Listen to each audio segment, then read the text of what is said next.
Welcome back to the 2023 International Conference for Healthy Aging and Biomarkers, hosted by the National Center for Geriatrics and Welfare Research, National Health Research Institute. We apologize for the brief lunch break, but we still hope you enjoy that. Following the physical nourishment, our speakers are ready to provide some food for brains, taking turns to engage and energize everyone's mind. So please join me in welcoming Professor Cho Hong-Yi and Professor Yang Yi-Qing to the podium to chair the afternoon session. Sorry. Professor Cho is a distinguished investigator and serves as the director of the Institute of Population Sciences at National Health Research Institute. Professor Yang currently leads the Department of Geriatrics and Gerontology at National Cheng Kung University Hospital. We are honored to have them chair this session. Please welcome Professor Cho and Professor Yang. Okay. Good afternoon. I hope you are enjoying your lunch. Okay. Now we are start our symposium. And the first speaker, we invited Professor Ming-Chyi. Ming-Chyi now is the professor of National Cheng Kung University, Taiwan.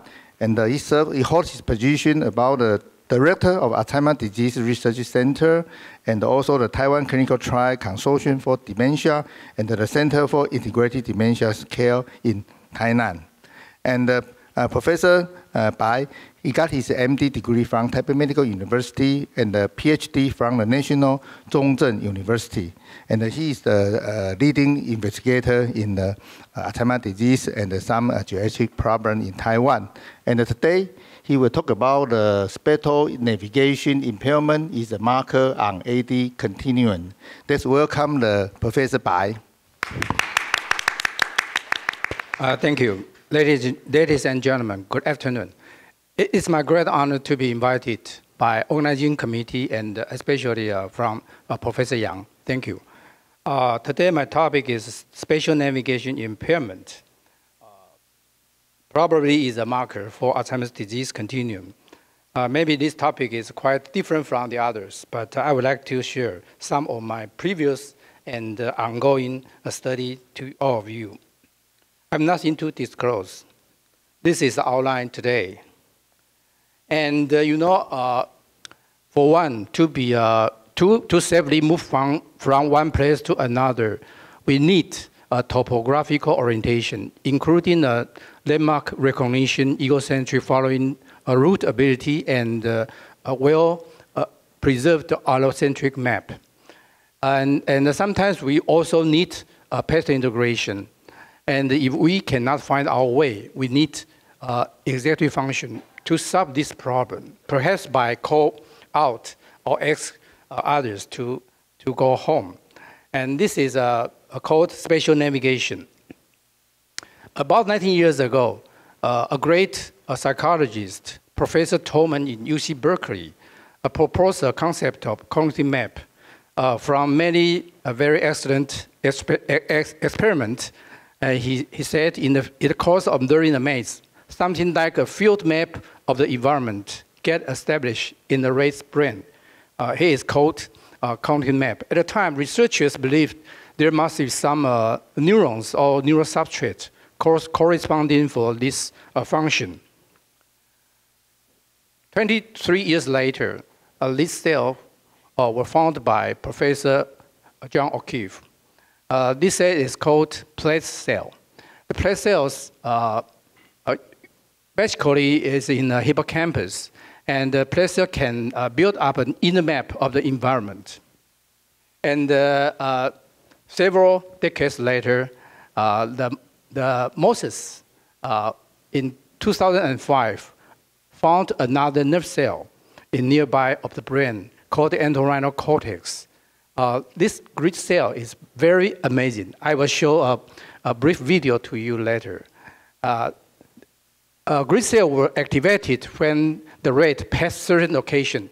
Together, this location form a hexagonal grid, each grid cell reacting a unique spatial pattern. correctly list grid cell from a coordinate system that allow for spatial navigation. This is a very amazing experiment using a single cell recording in a cell in a rat brain in a freely moving environment. After several minutes later, you can see hexagons appear in the pictures.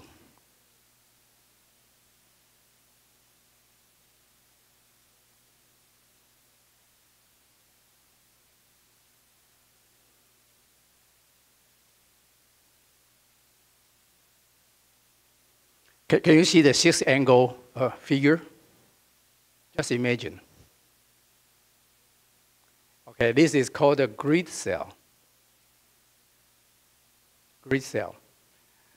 So because of their contribution, the Nobel Prize in Physiology and Medicine in 2014 was shared by both of the distinguished scholars for their achievement in spatial navigation in the animal, called a position system in the brains. In addition to press cells and the grid cell, we also rely on head direction cells and border cells to complete the full spatial navigation. This is not only for animals, but also in humans. And for Alzheimer's disease, the pattern of initial pathology shows a striking overlap with the head direction cells circuit. This included pathology to the entorhinal cortex, where both grid cell and head direction cells are found, and the anterior dorsal thalamus and the retrospinal cortex. And damage to this region, together with hippocampus, where including many spread cells, represented devastation of the neuron circuits, known to represent head direction, path integration, and the current location. And over the past years, I've published several papers in patients developing a topographical disorientation after a single cerebral lesion on the right side, including parahippocampus, posterior parietal cortex, thalamus, and the retrospinal cortex. In each area, the patient may manifest a different kind of topographical disorientation, including the landmark agnosia after lesion to lingual gyrus, egocentric disorientation after lesion to posterior parietal cortex, and Hayden disorientation after damage to posterior cingulate, or retrospinal cortex, and anterograde disorientation after damage to parahippocampus. This is the base for our future developing questionnaire. And this area is quite fit the areas initially involved in patients with Alzheimer's disease regarding the neuropathological change. And next, I will present some clinical viewpoint regarding the spatial navigation impairment. In my presentation, topographical disorientation, wayfinding difficulty, spatial navigation impairment, getting lost, mission, sometimes is interchangeable. And our first paper on this topic published about 20 years ago. In this paper, we showed that wayfinding difficulty can be one of the most incipient symptoms in some of the patients with Alzheimer's disease. And several years later, we published another paper, found that among the 180 patients, about half of the patients have topographical disorientation, and about 20% have ever been lost or missing. This is very serious. But at the time, there is nothing to do with the score of traditional neuropsychology test.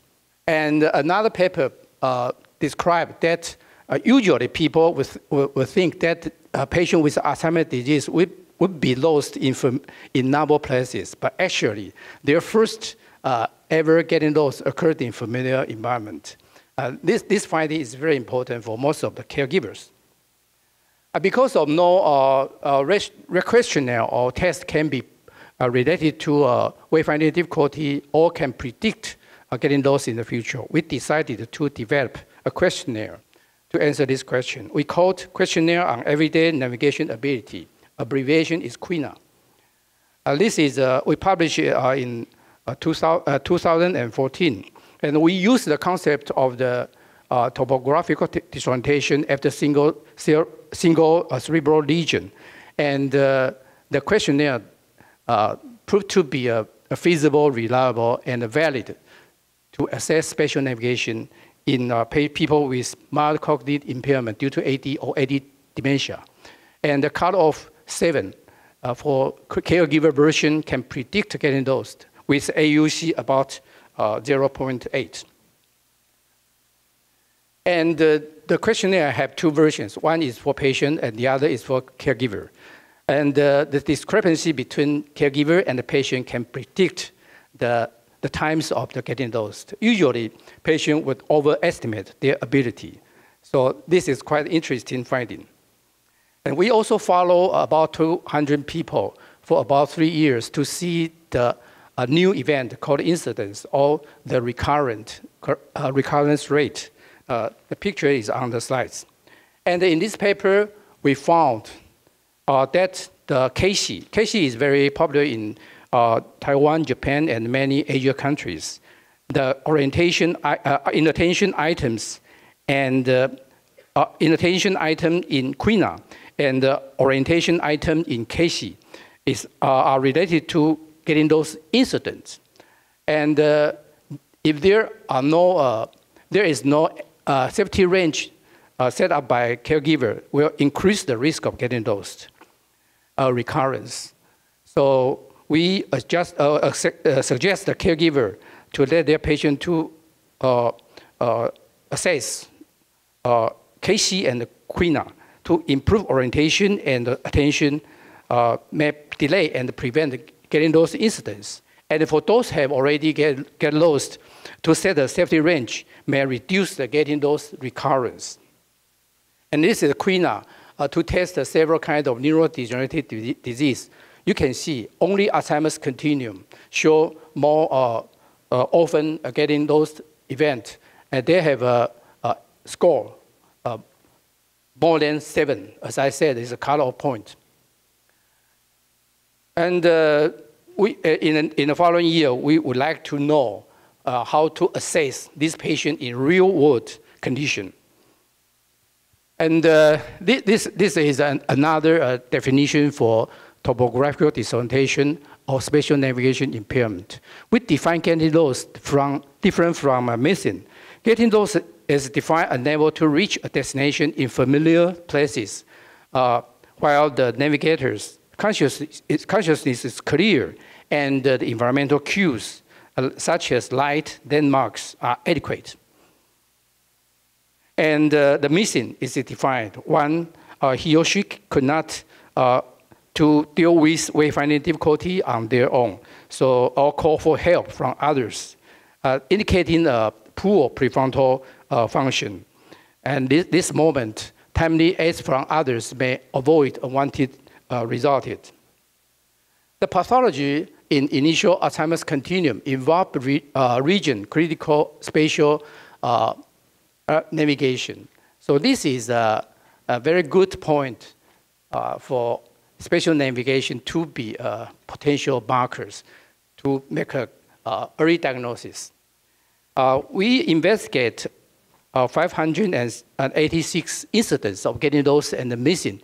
You can find people even in MCI stage may have getting lost and missing, but most of the patients with neurodegenerative dementia or other kind of dementia suffering from getting lost due to Alzheimer's continuum. And they may have getting lost only or with injury. And this is a picture showing the different manifestation in MCI and in dementia. Clearly, you can see more getting lost occurred in MCI and more missing occurred in dementia patient. And dementia patient have more missing and more injuries. So this information is very important for caregiver.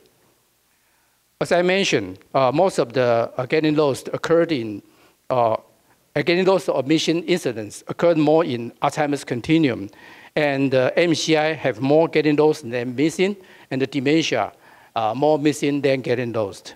More injuries occur to those with dementia than MCI, and those with were missing than getting lost. In Taiwan, we have about 400, we have 4 million people older than 65. And among them, about 1 million have a mild cognitive impairment or dementia. So it means that more than 1 million at the risk of getting lost. So as I mentioned, we would like to design a real-world device to detect spatial navigation. We call this a PJ device. This is an air view of our campus located in National Cheng Kung University, and we provide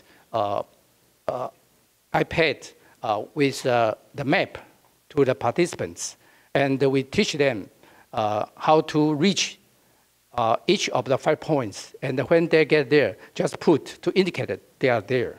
This is the procedure. This is a map provided to the participants, and we started from a famous building at Chimelo, and we teach the patient, we taught the patient if they reach the target, they just press the button and indicating they are reached the destination, and turn the angle to the starting point. Okay, and this is the result. We invited cognitive unimpaired and MCI due to AD or prodromal AD and mild Alzheimer's disease. This is their demographic data. Clearly shown that prodromal AD and AD showed impaired episodic memory. And this is the QINA. As I mentioned, the MCI due to AD and AD with a QINA score more than 7. And many of the MCI patients and most of the Alzheimer's disease, mild Alzheimer's disease patients experience getting those events before the experiment. And this is the result. I can only show part of the result to you. The QINA, we measure the deviation. The patient will put the place to indicating they are there, and we use GPS to make a comparison. And we have a linear deviation between the patient's response and the real location. We call the linear deviation. And the linear deviation can differentiate the 3 groups very, very clearly. It means that prodromal AD is worse than CU, and AD even worse than prodromal AD. And if we use hit rate means below the 16 meters as an error. In the same way, they can clearly differentiate the 3 groups very clearly. But you know, in the real world situation, the test is very complicated. One is the manpower. The second is the weather. Sometimes it's rainy, sometimes it's sunny, sometimes typhoon, sometimes it's cloudy. The patient sometimes would cancel the test. So we decided to use a virtual reality to replace the real world and to test the spatial navigation impairment. But this time, we cannot, it is impossible to test patients with mild Alzheimer's disease. They just could not understand the instrument. So we just test MCI due to AD and cognitively unimpaired. We ate subjective cognitive decline to aid this group because SCD is among the AD continuum from normal to MCI. And we put the real world scenario to virtual reality, and we also provide a map and teach the participants to use the map and use the toolbar and to indicate the direction and press the button indicating they reach the target. The procedure is essentially the same as the real world test. And we also measure the linear deviation as a parameter to make a comparison, same as the real world situation. And this is the scenario when the PJVR was performing from a third-person viewpoint.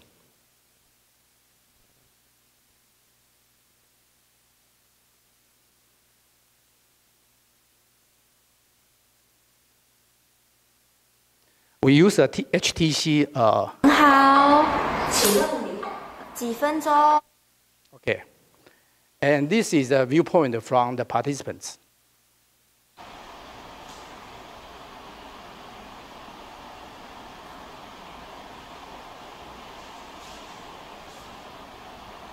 Professor Yang might have been ever been to Zhiqiang campus.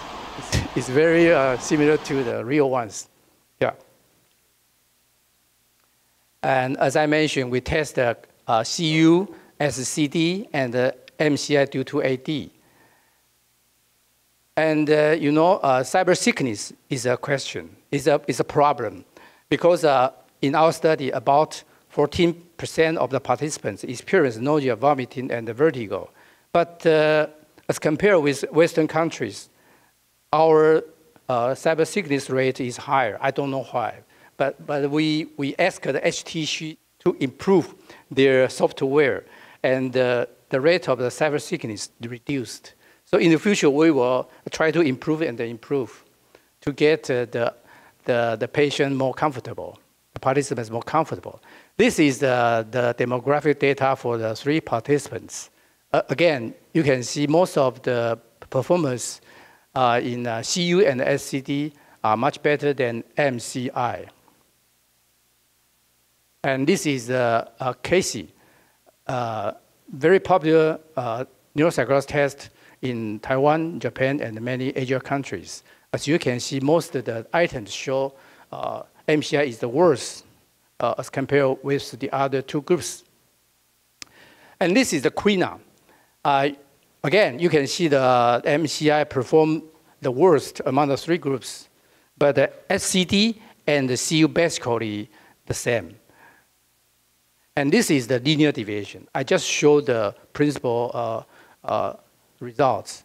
The results is very similar to equina response. And this is the plot of quina. I just introduced you previously, and the linear deviation. Their correlation is not bad. And most of the MCI, more deviation in linear deviation, and their questionnaire score is higher. And most of the CU are close to 0, means better performance. And the SCD diverse. If I try to divide it, SCD, into A and B according to the linear deviation at 40 meters. 40 meters is upper limit for most of the CU groups. Then you can see we divided SCD-A and SCD-B. The performance of linear deviation and the quina for SCD-B is very similar to those of the performance of MCI. I mean, maybe some of them will convert to MCI in the future, but this is ongoing. We still follow up there annually, so maybe in the future I can show you the result of our their progression. This is a comparison of 2 equina and linear deviation among the 4 groups. Adding the after SCD were divided to A and B. Okay. After we divided SCD to A and B, we want to know what's the difference between A and B. As you can see, the B is older than A, and in Casey, their abstract thinking and the verbal fluency is worse. Maybe some executive dysfunction, subcortical lesion, maybe. So implication for this division, we found some individual with CD would progress to MCI in years, and the SCD-B impaired spatial navigation, cognition with additional biomarkers perhaps may increase the power to predict the conversion from SCD to MCI. And regarding the safety, pay more attention to spatial navigation impairment may reduce the occurrence of unwanted events. In in general, for PJVR summary, PJVR is a feasible tool to assess spatial cognition in individuals with MCI due to AD, and cyber sickness can be improved. To simplify, PJVR to be practical is necessary, and we will refine PJVR to welcome the era of using digital cognitive assessment and plasma biomarkers to aid detecting people with MCI due to AD earlier. And regarding the biomarkers, especially in dementia, we use a clinical, such as memory and other cognitive function. Or we use a manifestation. And we use a neuropsychological test, such as spatial navigation or episodic memory. We also use MR imaging, focus on hippocampal atrophy. And we also use a PET imaging, including amyloid PET or tau PET. Recently, more and more biofluids were introduced to dementia detection and diagnosis, including CSF or plasma biomarkers. For a biomarker, by definition, they can help clinicians to make an early diagnosis, early detection, to make differential diagnosis, monitor disease progression, and to verify the efficacy of clinical trials or treatment. Based on this, our PJVR spatial navigation, we can detect patients with AD continuum more early, and we can differentiate AD from other type of dementia. And we monitor disease progression is ongoing. But we would like, actually we have, with other researchers trying to persuade a pharmaceutical company to aid spatial navigation as a parameter to see the effect of clinical trial and treatment. But perhaps in the future, we will add this parameter. So spatial navigation appears long before. I hope I can convince you before the happening of getting those of missing, and it's a potential markers on AD continuum to detect spatial navigation impairment in an ecologically valid way may help to make an accurate diagnosis when one is in the very early stage of AD continuum, and to prevent against getting those and missing.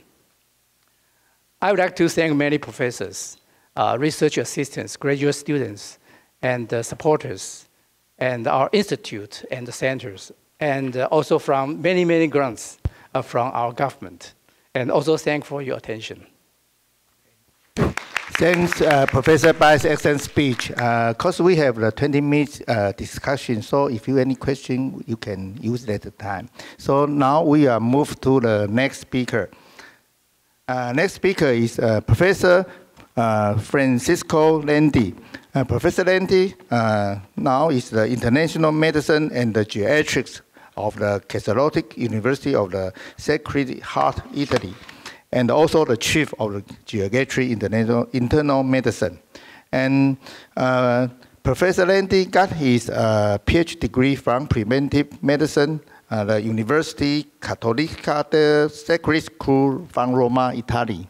And today, he will talk about the intrinsic capacity and the longevity, a paradigm in the perception of aging. Let's welcome the Professor Landi.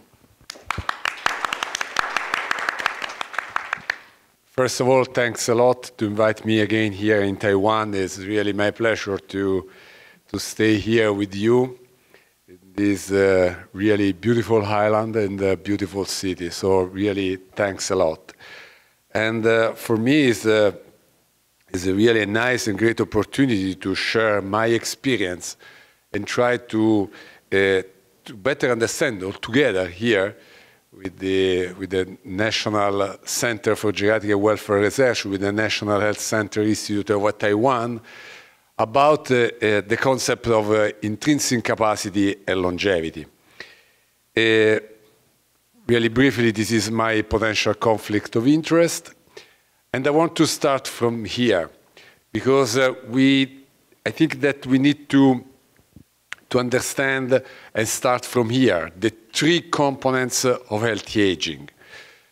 For sure, we have the environment. We have not the time to have a specific focus on environment, but we know that the environment is really, really important, also in terms of pollution, for example. We have a clear evidence, the correlation between pollution and no longevity and no healthy aging.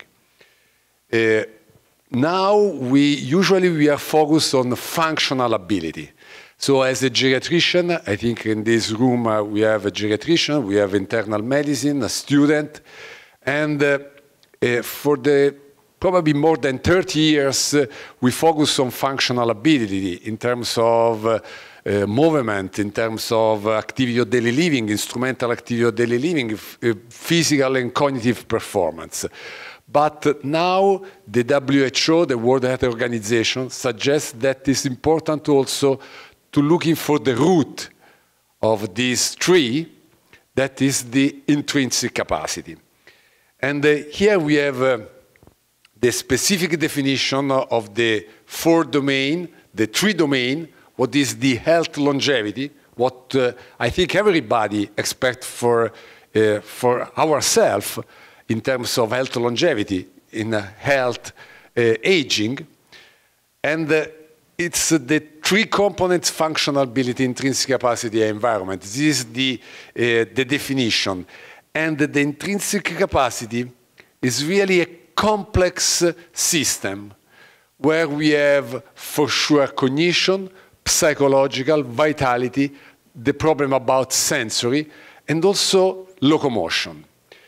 I have not the time to go in depth of all these domains, and I'll try to focus especially on locomotion and physical function that we can translate sometimes in physical frailty. Because I think that it's really, really important to understand what's happened during the aging process in terms of the onset of physical frailty and the end disability, in terms of, for example, impairment in mobility, and this means mobility disability, and how we can prevent physical frailty and mobility disability.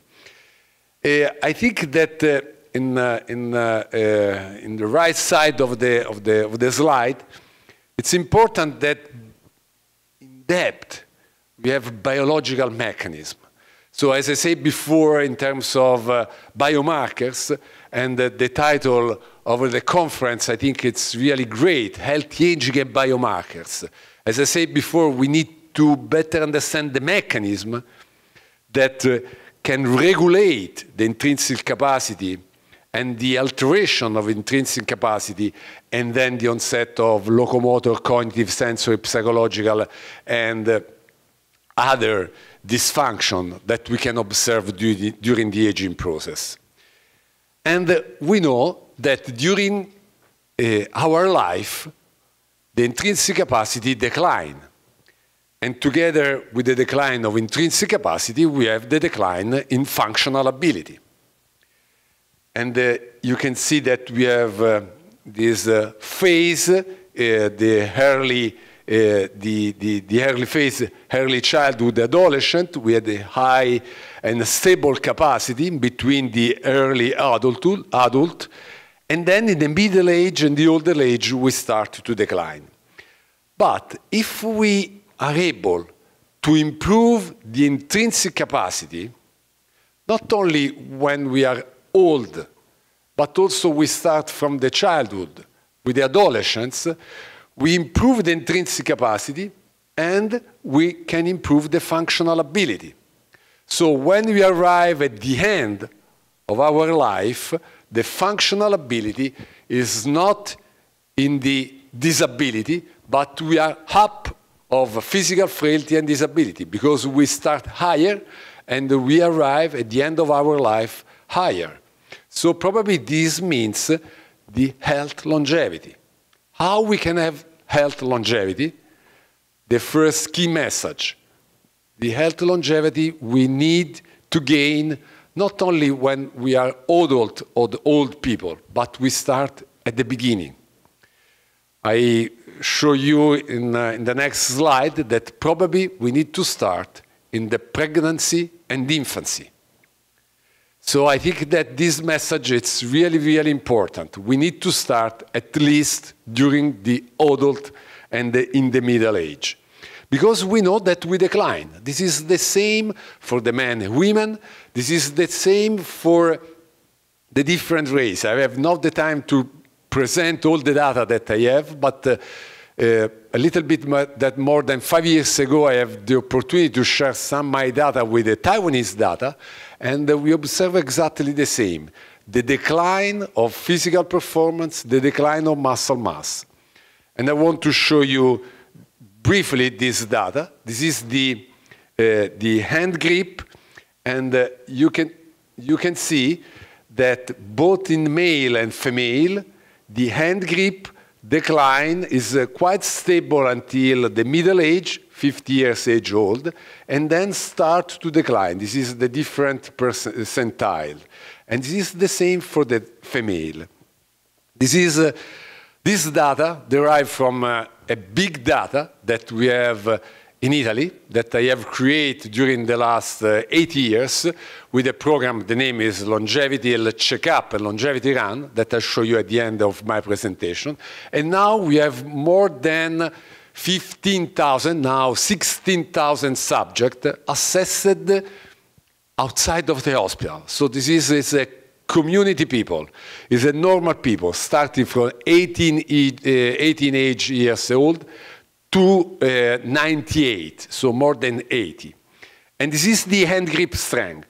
But the same is for the lower strength. This is the chair stand test. I think that everybody knows this test, up and down 5 times without the help of the arm. And we calculate the time that the single person spent to complete this performance.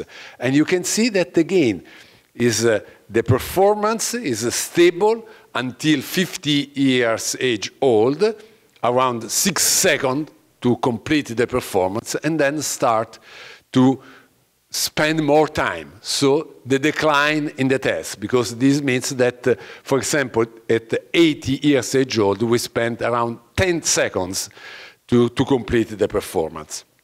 Remember this performance, because this slide, because it's important, because I'll show you in a few minutes something that it's important. This is the normal pathway.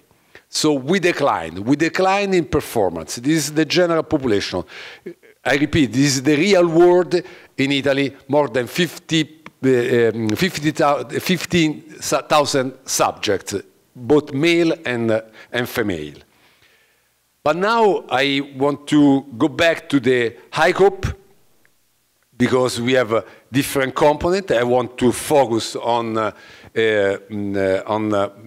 mobility. And the HiCOP and the WHO suggest the trajectory, how we can manage this aging process. And at the beginning, and I think that this is really important, this is a clear message, at the beginning, when we have no loss of intrinsic capacity, so before to start the decline in intrinsic capacity, for example, in muscle strength and in physical performance, chest stand test, reinforce generic health and lifestyle advice or usual care. So I think that we need to start from here. And it's really important that if you look for the slide that I presented before, this prevention of chronic condition, so this means the early detection and control, is true for the entire process. So I think it's really important that we start at the beginning of our life, but in any time we can change. And this is exactly the capacity to have a centered perspective for our patient. If you look for only this picture, you look for the disease, probably arthritis. But if you look for this, you look for the entire person. The possibility, for example, to have a care of the child, for the nephew. So I think that this is the importance, is not the disease. I put this slide again from the WHO because I want just to shift from the disease to function.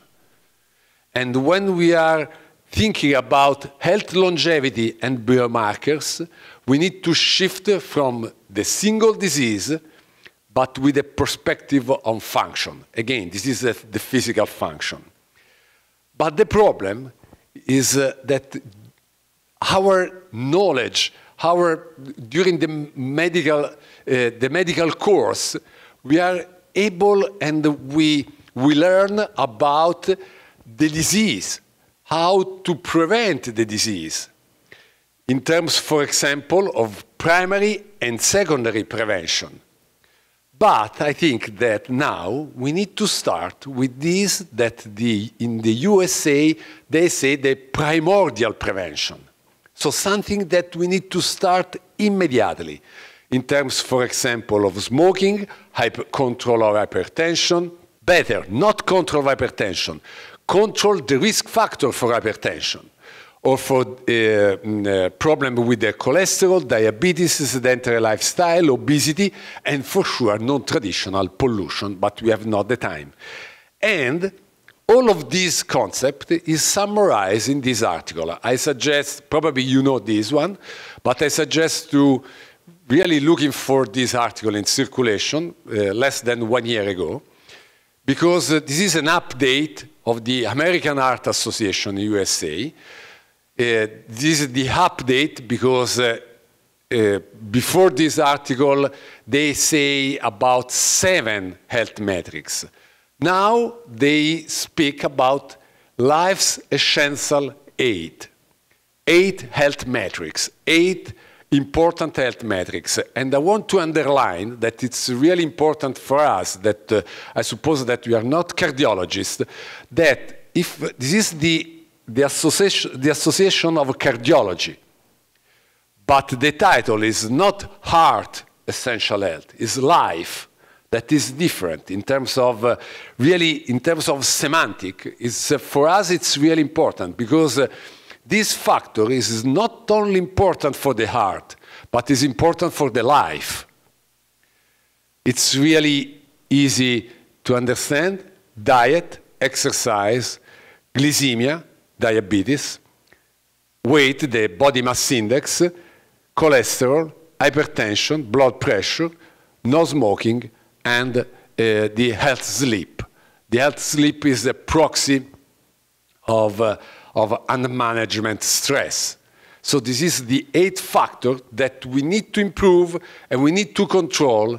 And this is the cartoon published in that article that it's really important because this life essential is really important to improve our intrinsic capacity. Because this life's essential is important to improve the psychological health, but also the physical health. And it's important because we have 8 risk factors, primordial risk factors, that we can control and we can improve during our life. So this means that we can gain our health, but we need to start immediately.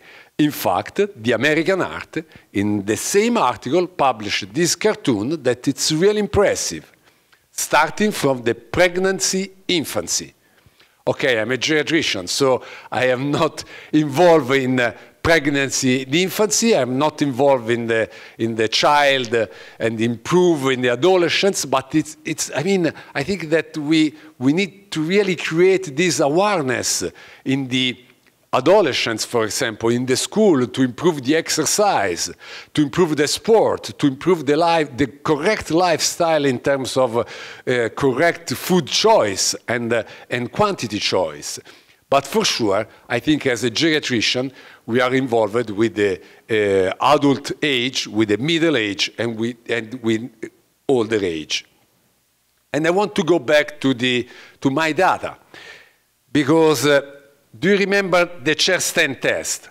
And I think it's really interesting that chest-stand test is a proxy of intrinsic capacity, is a physical performance, okay? And we have a clear correlation with that health metrics. This is the first survey, so we have not 8 health metrics, but 7. When you improve the health metrics, 7 means that all the health metrics are correct. We have the better performance, both in women and men. So when we have only one health metrics correct, this means the subject smoke, no healthy diet, no exercise, high cholesterol, high glycemia, high hypertension, we have the worsened performance. So we have a clear correlation between the primordial prevention with the physical performance and with intrinsic capacity. But again, look what happened with the physical performance and exercise. We divide this big data with a huge sample in 4 different classes and in 4 different groups. Sedentary, the subject that only walk, the subject that do aerobic exercise, and the subject that do aerobic exercise plus resistance exercise. Look here. The subject age 8 years age old has the same performance of the sedentary 55. So we can modify the trajectory of the physical performance. Again, this is the chair-stand test. This is the time to perform the chair-stand test. So this means that I can change the slope of trajectory. So I can change the slope of trajectory in terms of higher time to perform the chair-stand test. So I can modify.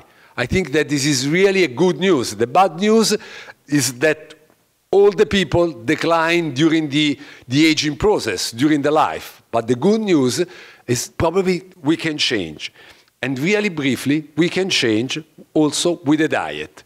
This is the same with in terms of sarcopenia, and this is the Mediterranean diet.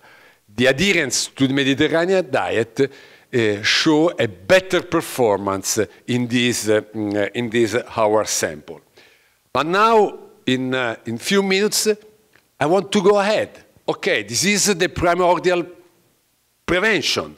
So this is what really I can do during my life to gain my intrinsic capacity. But in the same picture, also we can reverse or slow declining capacity. So this means that, okay, it's important that I can perform this kind of action during the entire life, but always is the time to change. And now I want to present, and and again, in the ICOP, when you go ahead and we have a loss of intrinsic capacity and limited mobility with a short physical performance battery score between 0 to 9, we can do exercise, nutritional approach, and also the protein intake. And I want to show you the results of the Sprint project. We answered to this call in 2013. This is an European call. The call the title of this call is Develop an Innovative Therapeutic Intervention Against Physical Frailty and Sarcopenia. And we won with this trial, with the Sprint project. And this was a randomized control trial with the aim to prevent mobility disability and through the multi-component intervention based on physical activity, diet, and some technology. This was the number registered in the clinicaltrial.gov. This is the first article showing the baseline characteristics. And this is the trial that I personally coordinated as PI in Europe And you can see that this is the Europe, and we involve some sites in Spain, in France, in Germany, UK, in Finland, and in Czech Republic, in Poland. So it's really representative of the north, center, and south of Europe. The intervention and the target population is important, because the target population is subject with sarcopenia and physical frailty, with a short physical performance battery score between 3 and 9, but at the baseline, the ability to complete 400-meter walking test at usual pace within 15 minutes. So without disability. So we can say that we enroll people immediately before the onset of mobility disability, with sarcopenia, frailty, but autonomy in the performance of 400-meter test. This is the multi-component intervention, the physical activity twice per week directly in the gym with a specific protocol, the sprint protocol of exercise, and the control group receive only the lifestyle education, so no intervention. This is a control. We enroll more than 1,500 subjects, one half in the active group and the other one in the control. In the active group, also nutritional assessment and the other intervention. In the active group, also some high health technology intervention, for example, to measure the activity during the day. And this is the trial, as I say, all the people 70 years age old with low muscle mass, short physical performance battery score between 3 and 9, substantially no particular exclusion criteria, and 2 arms. Why I present this the European Medical Agency? Because before to start the trial, we went to the European Medicine Agency to have the endorsement of the European Medicine Agency. And we tried to endorse this one, because I want just to conclude and to remark, we have not disease, we have function. The target population is not the subject with a specific disease, but with function, with some impairment in function in terms of short physical performance battery score. And we present this slide, and the European Agency Medicine endorsed the trial. So this means that endorse the specific focus on function versus disease. And I think that it's really, really important, because this is the first time that the regulatory agency in Europe, specific to test drugs, accept that we test something that is not drugs, exercise plus nutritional approach and some technology, and the target population is not the subject with the disease, but with a functional impairment. And finally, I want to show you the results that we published less than 2 years ago, 1 year, a little bit more than 1 year ago in British Medical Journal. And this is the results. This kind of activity, this kind of intervention can prevent the onset of mobility disability, because the outcome is the inability to perform the 400-meter test in 15 minutes without help. And clearly, you can see that who receive only lifestyle education has a higher onset of mobility disability. So this means that we can prevent the mobility disability, and this means that we can change in any time. Also, if you are really close to follow in the disability and you are with the frailty, but you can prevent disability, so we can change. And I think that it's important that with the Sprint project and with the other project that we are going on, we focus on lifestyle modification. But I think that I clearly show you that with a lifestyle modification, we can change the aging process, so we can gain the healthy aging. I think that this is really the good news, but for sure in the future, we can have additional intervention. If we are able to better understand the other biomarkers, probably we can add this additional intervention, specific additional intervention. So I think that today we have really good news that we can change. But to change, we need to gain our longevity. This is our campaign in Italy, the Longevity Run, that is not only a marathon, but is a campaign for the population, not in hospital, outside of the hospital, in the community, in the square, in the touristic place, in any place, we try to organize this kind of activity with a healthy village to promote the longevity checkup, exactly the checkup that I show you derived from the American art. And if you want more information, for sure in Italian, but there are a lot of video. You can find the web page of Longevity Run, or also in the social, in Instagram, in this page of Instagram.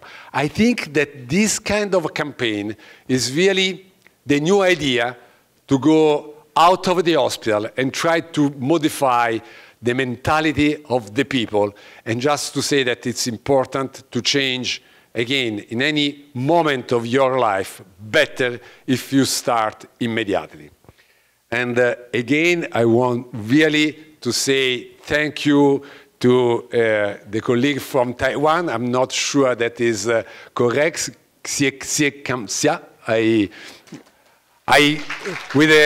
From the Google translator. But again, I think that it's really my pleasure to stay here and to share my experience. Thanks a lot again.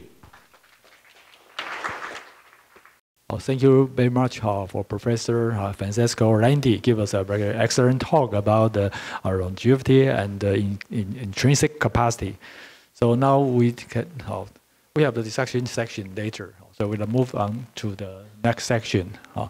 We are very happy to invite our distinguished guest speaker from the Chinese University of Hong Kong, Professor Jim Hu, Hu Lingfang. I would like to briefly introduce the Professor Hu. Professor Hu is the emeritus professor of medicine from the Henry Liang Research Professor of the Gerontology and the Geriatrics. Although she's retired for 9 years, but she's still very active and very productive.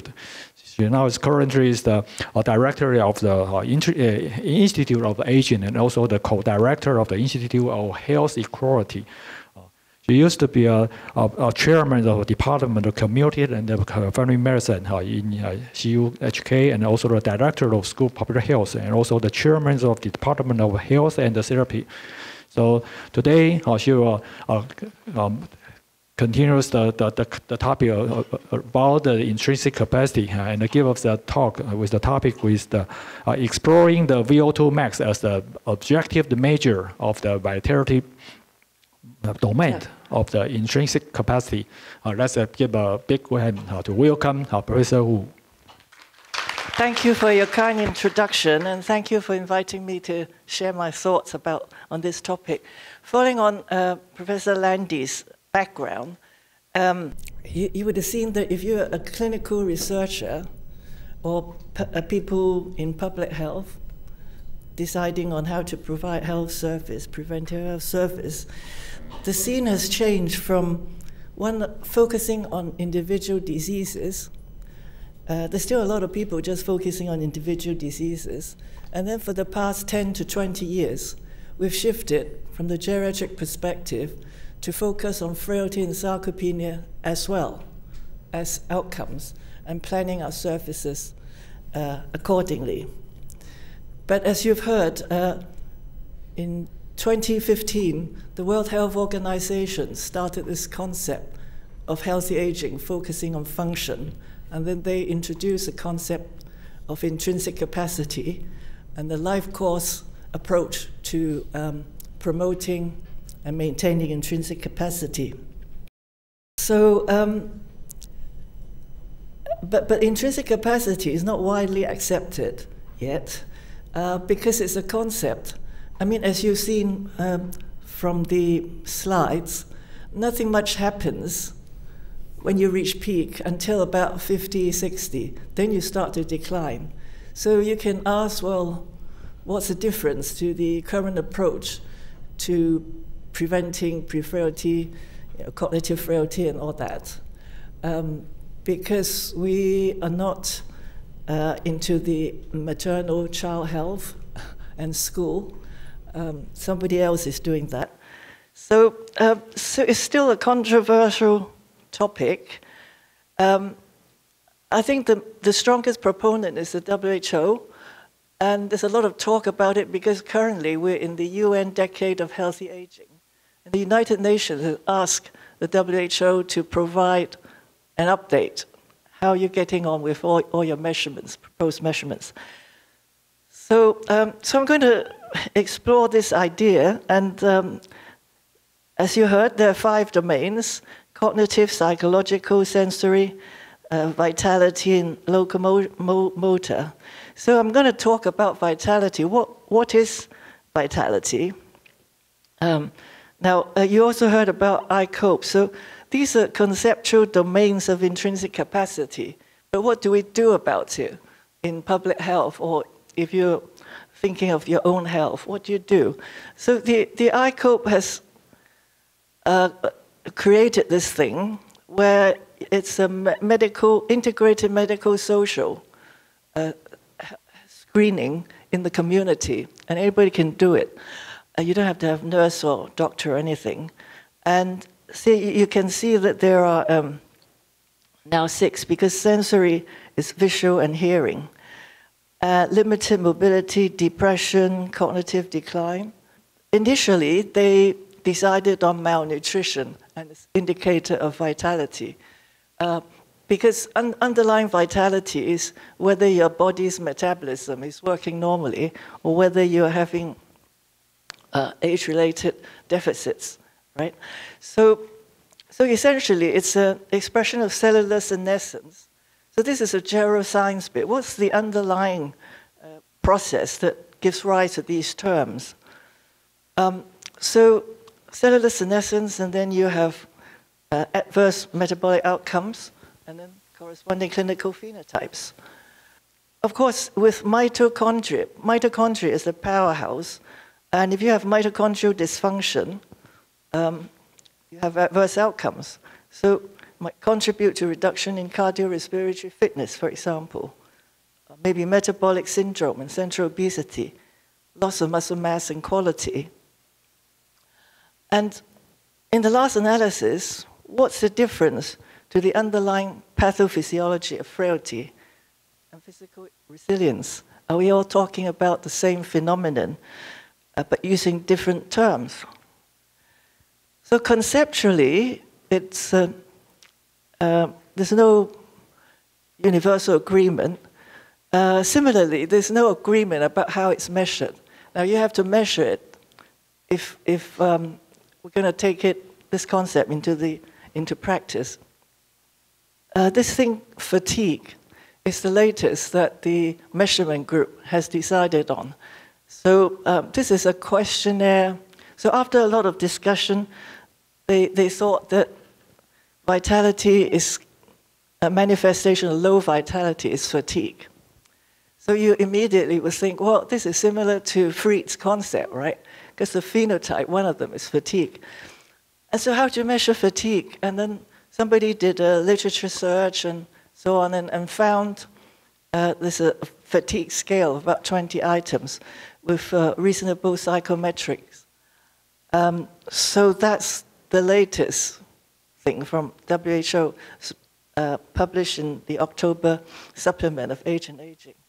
Now, the French group, Bruno Vallis' group, recently looked at grip strength, MNA for nutrition, and plasma biomarkers, mainly the inflammatory markers, and also markers of mitochondrial function.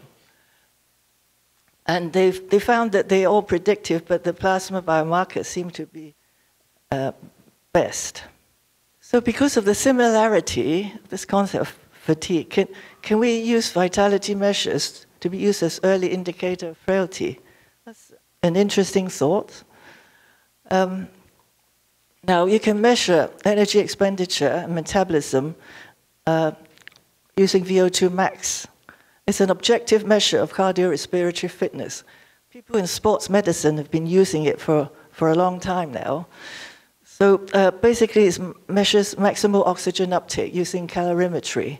And it consists of resting metabolic rate plus energy expenditure during exertion. And body composition independently contributes to resting energy expenditure. In the past, we have examined body composition and maximal oxygen uptake in healthy men and women in the community. And we found that age, fat mass, and lean mass are independent determinants of maximal oxygen uptake. And furthermore, the cardiorespiratory fitness is not the same as physical activity. They are distinct from physical activity and metabolic syndromes, but they're all related, but separate. What happens as you get older, with age, VO2 max declines. And what determines this decline in VO2 max is body composition and levels of physical activity. This is digressing into this concept of sarcopenic obesity, where in this condition, there's loss of muscle mass and there's increase in metabolic load, increased cardiovascular risk factors. So we just use a simplistic way of using a ratio of appendicular skeletal mass divided by total body fat. Just a kind of useful way of expressing this. And there are cutoffs for different outcomes using CART analysis. So we've built up this kind of picture with what happens to you as you get older. And finally, I just want to say the difference between physical activity and VO2 max, the relation with all-cause mortality, they're different. So you can have different combinations. The best is that you're active and you're fit. So this is the reference. And the worst if you're inactive and you're unfit. So the hazard ratio is 4.5 times. But in between, you have inactive fit and active unfit, and it's in between this combination. So we're all measuring slightly different things. So in addition to just physical activity. So then one can ask this question: can we use VO2 max as an objective indicator of vitality? Is it linked to other intrinsic capacity domains, such as cognitive, locomotor, or psychological domains? And then finally, can we think of this as a biomarker of early frailty by its ability to predict frailty, sarcopenia, and sarcopenic obesity, using that simple ratio that I mentioned? So this is what we set out to address, these research questions, using this HALST cohort, 2,000 men, 2,000 women, where it was collected around year 2000, and at 7 years we measured the VO2 max. And then we followed them up for another 7 years and look at 14-year outcome. So, lots of people drop off. Some people cannot ride bicycles and so on. But anyway, we ended up with some 1,176 subjects. We looked at all-cause mortality data at 14 years. So that's 7 years after we measured the VO2 max in men and women separately. So we put people on the bicycle ergometer. So some people cannot ride bicycles, so they're excluded. And then we get them to pedal as hard as they can. with a face mask to measure oxygen consumption linked to a metabolic analyzer. People who have a history of chest pain on exertion with a diagnosis of ischemic heart disease or ECG abnormalities, uncontrolled blood pressure are excluded. And we set a minimum pedaling rate of 50 RPM, and termination is when cannot, when there's no further increase in VO2 max with increasing load, or participant cannot continue, or they attain 85% of age-predicted maximal heart rate. And the 14-year outcome variables is MOCA, chair stand, gait speed, grip strength, total body fat to appendicular lean mass ratio using DEXA, GDS 15, the Frail scale, and SARC-F.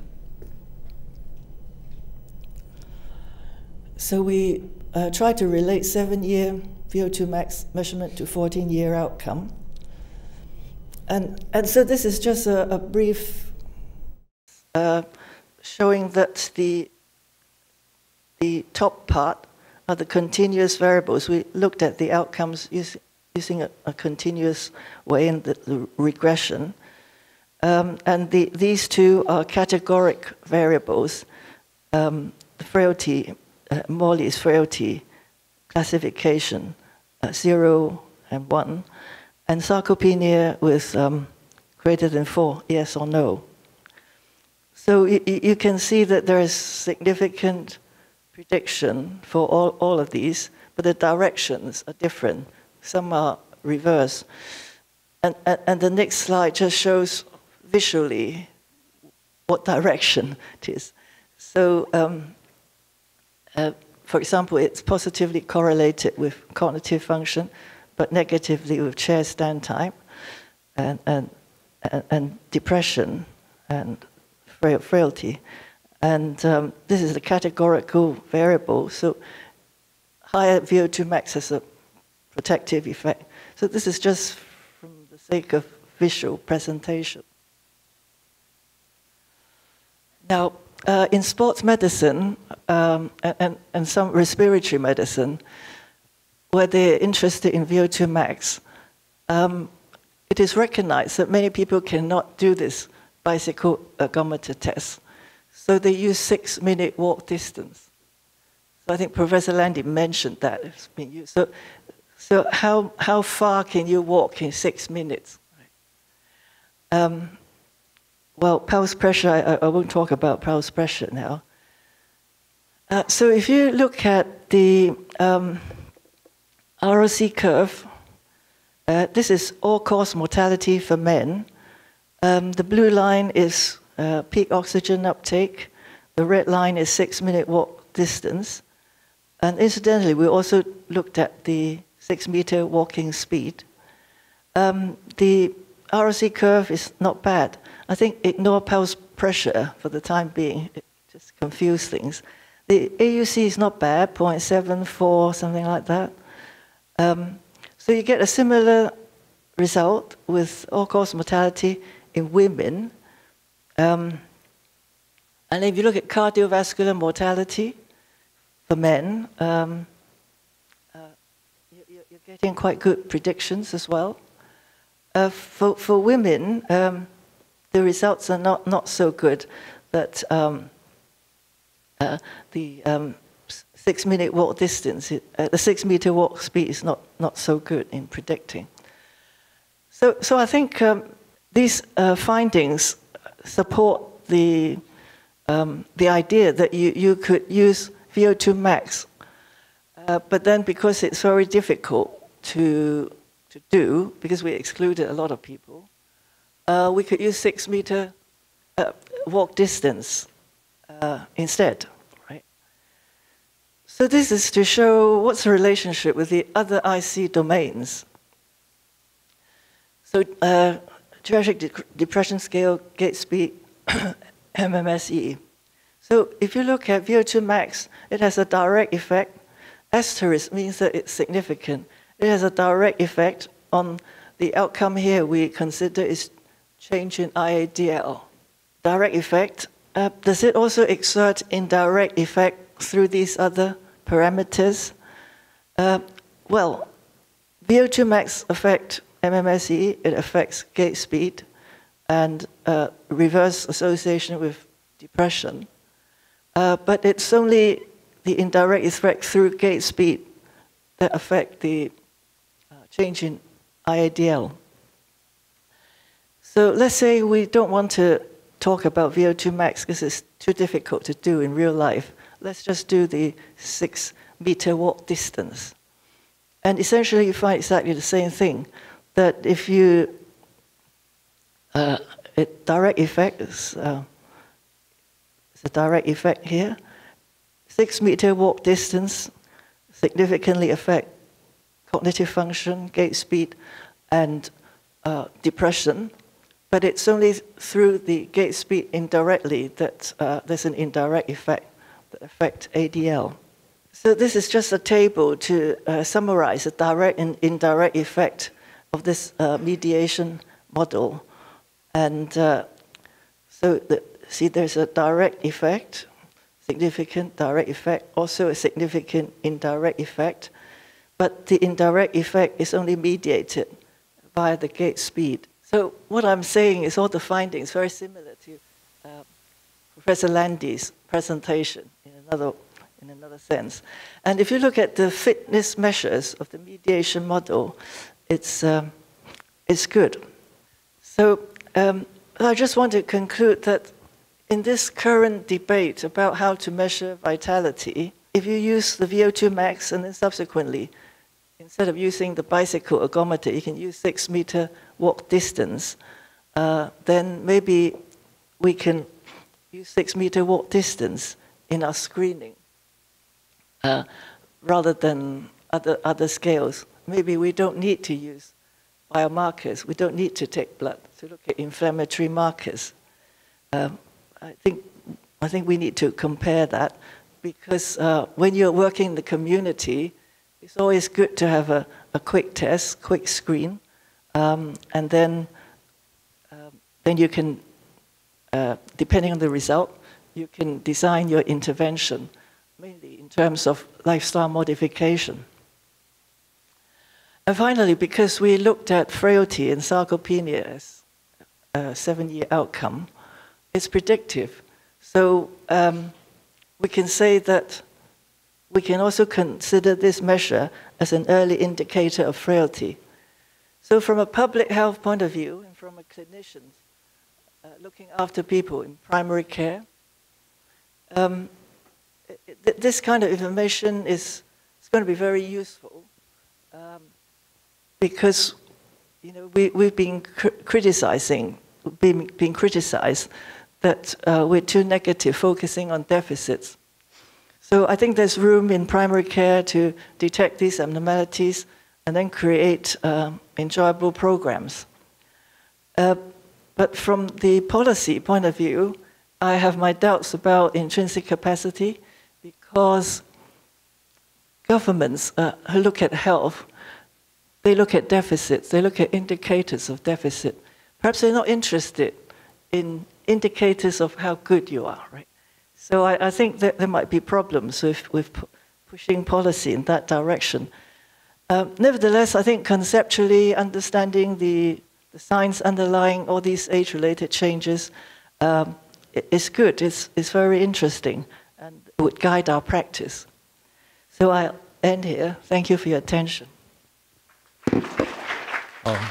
Thank you very much for professors who was talking about the vitality domains of the intrinsic capacity. So now let's move on our last speaker. I would like to invite our Professor Dr. Yuh-Ru. This is the last speakers in our section 5. I will very briefly introduce you to Dr. Yuh-Ru. Now, Dr. Lin is got his studies in the Department of Life Science in the National Tsinghua University. Then he got her master degrees in the Institute of Genetics in the National Yanming University, and got her PhD degree in the cell and the developmental biology programs in the Rogers University in the United States. Now, currently, she is the postdoctoral fellow in the Institute of Molecular and Genomic Medicine in the National Health Research Institute in Taiwan. Today, he will give us a talk with the topic of the risk predictions for the chronic kidney disease and hereditary cancers using the HALST study cohort. Let's welcome Dr. Yuh-Ru, please. Thank you for the kind introduction.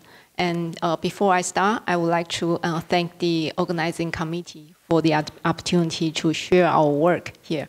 So my topic today is risk prediction for chronic kidney disease and hereditary cancer using the Healthy Aging Longitudinal Study in Taiwan, the HALST cohort.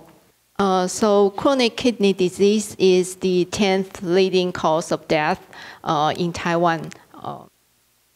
And last year, there are about like 600 people died of CKD. Taiwan has the highest incidence rate and prevalence of end-stage renal disease worldwide. If we look at the U.S.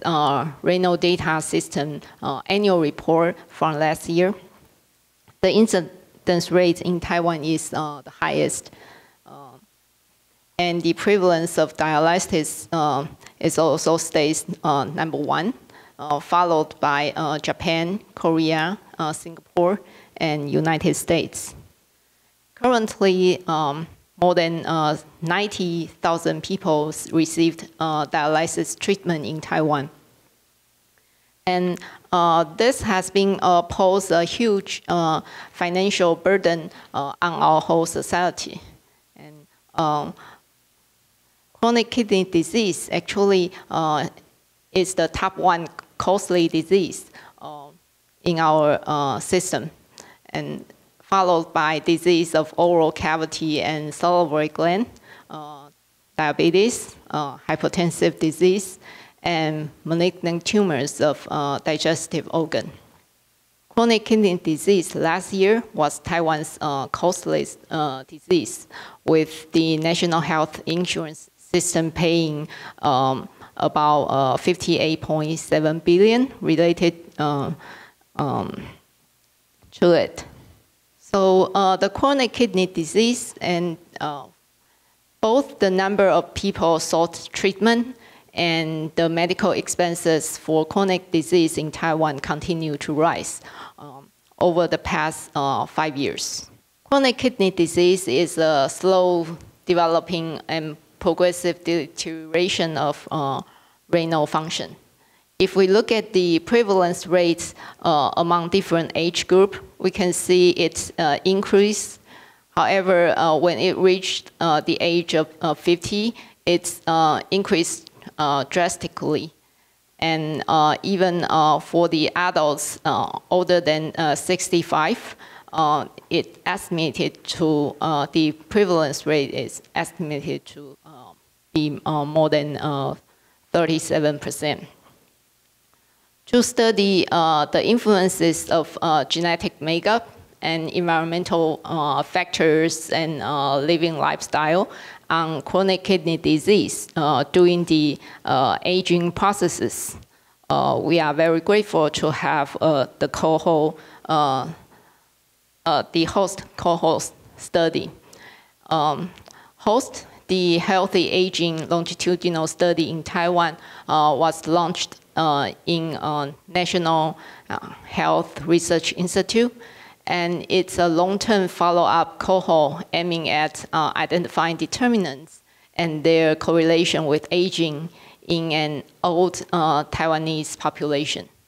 Since 2009, HALST recruited community-based dweller aged 55 and above from 7 areas to represent the social and demographic diversity in Taiwan.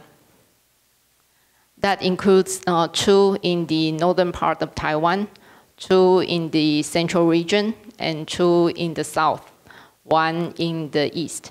In the baseline examination, around 56 participants were enrolled.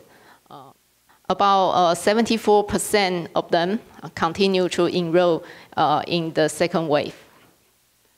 In the table, it shows the age and gender profiles for both the first wave and the second wave. And also represented here is the list of dropout from the participants. And we can see death is the first top 1 reason to drop out of the study. And this is a dynamic cohort. Currently, the third wave is ongoing. And according to the dropout rate, we estimated there will be 3,300 people followed along the 3 waves. The host collected lifestyle, clinical, and genotype data. So starting from 2009, the participant was first recruited by home visit interview.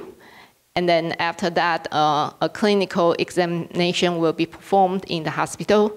And laboratory analysis will be underway with blood and urine samples. And each year, there will be a telephone questionnaire follow-up. A data linkage to the National Health Insurance Database, the Cancer Registry, and the National Health Registry allows a tracking to the participants' health-related incidents. And in 2019, an effort was made to acquire the genotyping data with TWB array.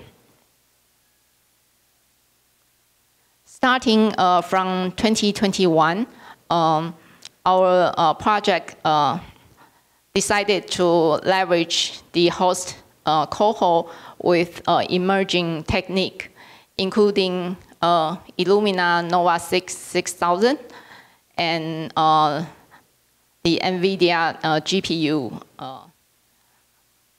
And together with the ultra performance system coupled with mass spec to analyze the metabolomics.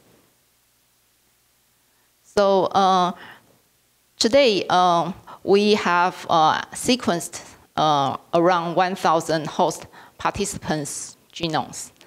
And a study on the genome on these data will provide genomic profiling and metabolomic profilings to facilitate the understanding of the underlying biology in the aging processes. We decided to take a preventive perspective on the chronic kidney disease project. So we leverage the with our genomic profiling to assess the hereditary risk of developing chronic kidney disease by developing a polygenic risk score, PRS, for that. Case was defined as EGFR lower than 60, and the albumin urea is higher than 30.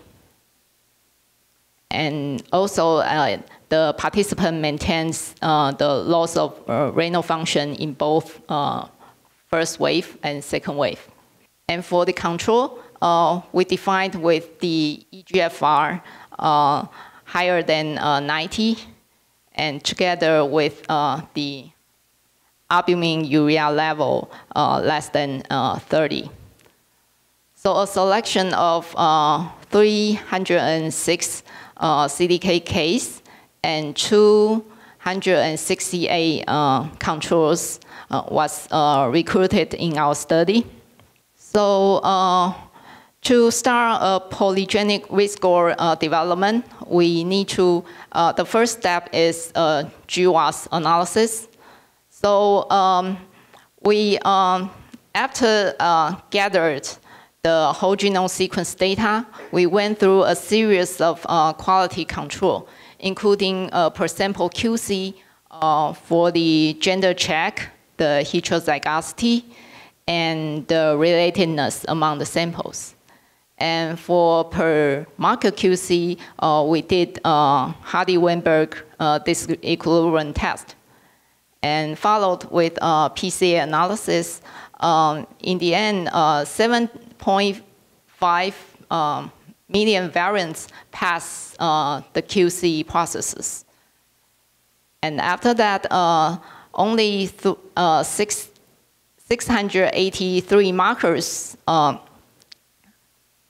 have the GWAS p-value below 10 to the minus 1.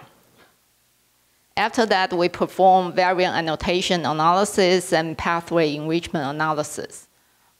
If we take the SO82 expression as an example, the variant annotation reported that SO82 expression is associated with clear cell renal cell carcinoma. And from the pathway analysis revealed that 18 markers in 15 genes are associated, or maybe we should say enriched, in soft tissue lesion pathways. And however, the association of these markers with the kidney functions and how they involve in modulating kidney function still remain to be explored. So finishing the GWAS analysis, we collect the effect size from that.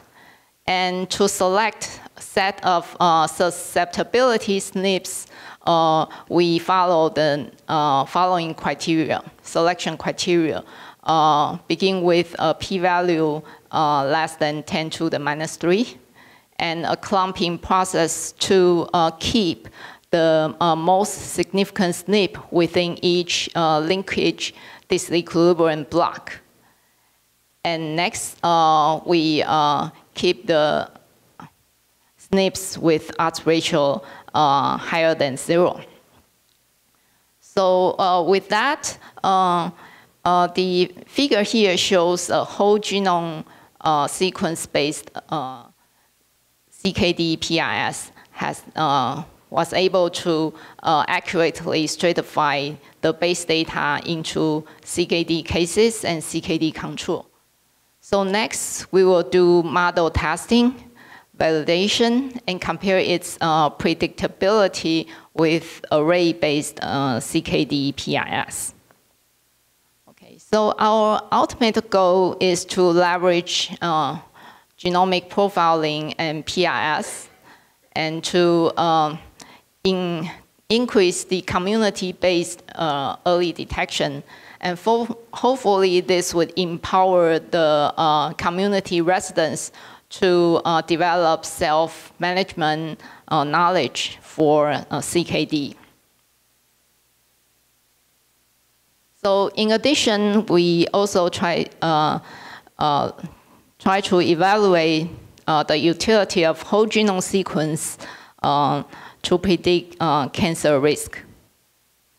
And with 1,000 whole genome sequence from HALST, we decided to follow the idea of CDC Tier 1 genomic application.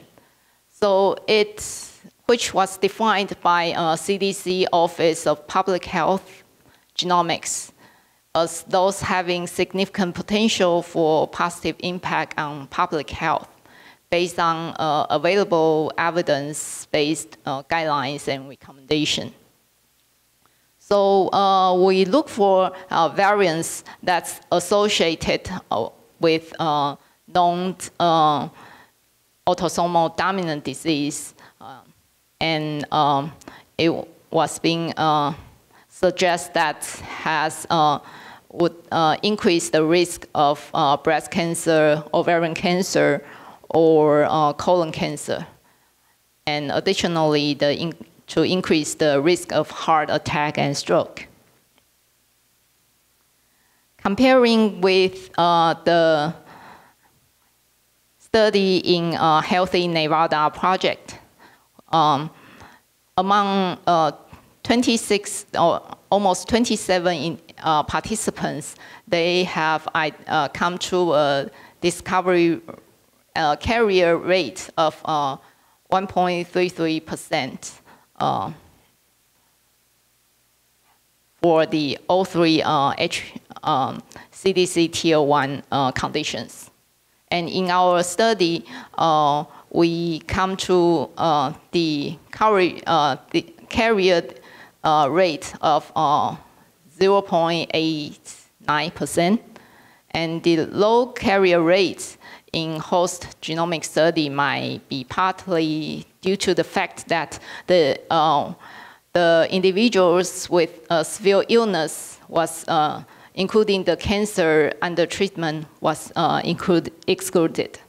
So our conclusion is the application of whole genome sequence analysis enable to address the genetic conditions affected by both monogenic and polygenic variants, as in CDC Tier 1 screening and the PRS development in CKD respectively.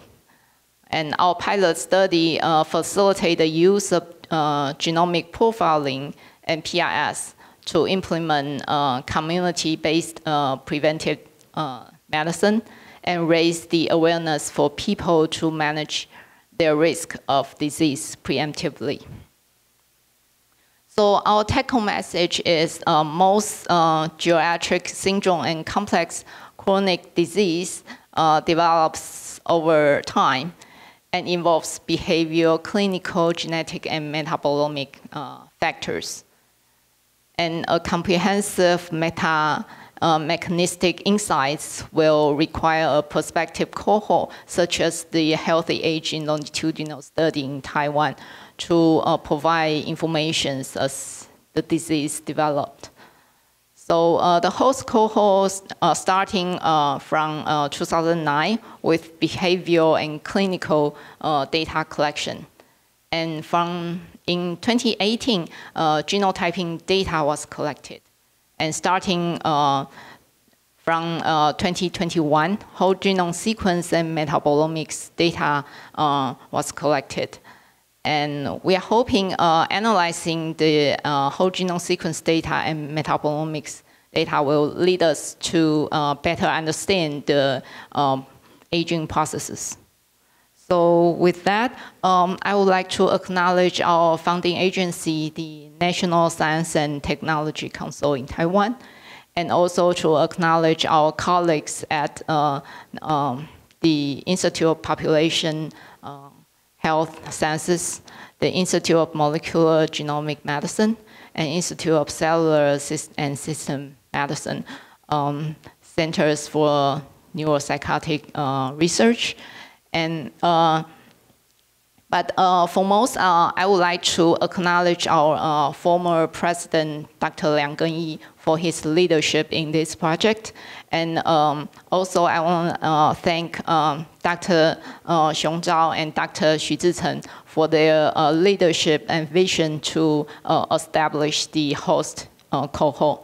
So with that, I thank you for your attention. Let's thanks Dr. Lin Yuh-Ru give us an excellent talk about the risk predictions of the CKD and the hereditary cancer using the host cohort. Okay, so we have finished the four speakers lecture. Now move on the panel discussion section. So please, all the four speakers, please the stage. We have the panel discussion here. Okay, we will get started. Now we are open for discussion from the floor. Okay, please. Hi, Professor Tsai. Ming-Chyi from National Cheng Kung University. I would like to have the question to Professor Landi. I really appreciate your overall introduction about intrinsic capacity. I'm particularly interested in talking about functional decline. And I'm wondering right now how to link the measurement of intrinsic capacity as I cope with current understanding of frailty and frailty. How to link these two parts together. Yeah, that's for you. And fortunately, we have a Professor Wu also here. So I have another question for you too. Because you also talk about VOS max. And so actually, we also have a very similar data about that. And I'm wondering how that cardiorespiratory fitness also can link to pre-frailty and frailty to help the society to link health and the prevention medicine together. Thank you. Okay, thank you for the question that gives me the opportunity to better explain my idea about this new concept about intrinsic capacity. And I think that we need to translate this in clinical practice because anyway, on the other hand, I don't like the philosophical approach of intrinsic capacity.